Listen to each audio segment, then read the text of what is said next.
ជំរាបសួរបងប្អូនបាទនេះសកម្មភាពភ្លើងឆេះមានគេដុតលុចដុតជ្រាំងឥឡូវឆេះរៀលដាលនៅពេញហ្នឹងបងប្អូនចង់ឆ្លងផ្លូវបងប្អូនឥឡូវនេះទីតាំងនេះស្ថិតនៅភូមិត្រពាំងចកសង្កាត់ព្រៃវែងខណ្ឌដង្កោរាជធានីភ្នំពេញបងប្អូនបង្កភាពញាក់ដាលឆេះខ្លាំងមែនតើបងប្អូនអើយឥឡូវនេះក្រុមពលរដ្ឋគេភ័យរបស់អភិបាលរាជធានីភ្នំពេញដើម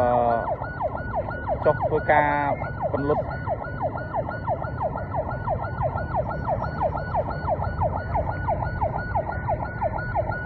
ឆេះខ្លាំងមែនតើបងប្អូន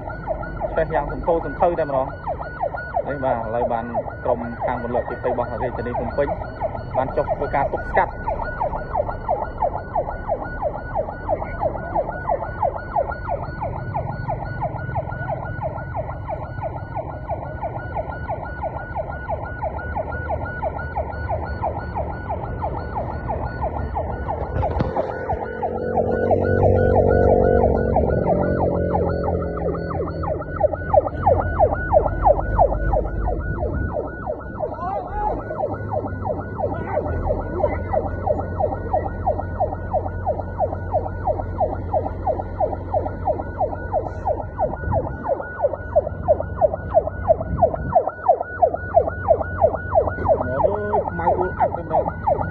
ផ្លូវនេះស្ថិតនៅតាមផ្លូវបណ្ដោយផ្លូវព្រៃសបងប្អូន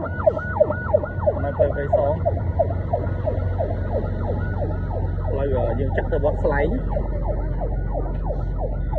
ឆេះយ៉ាងសំភៅ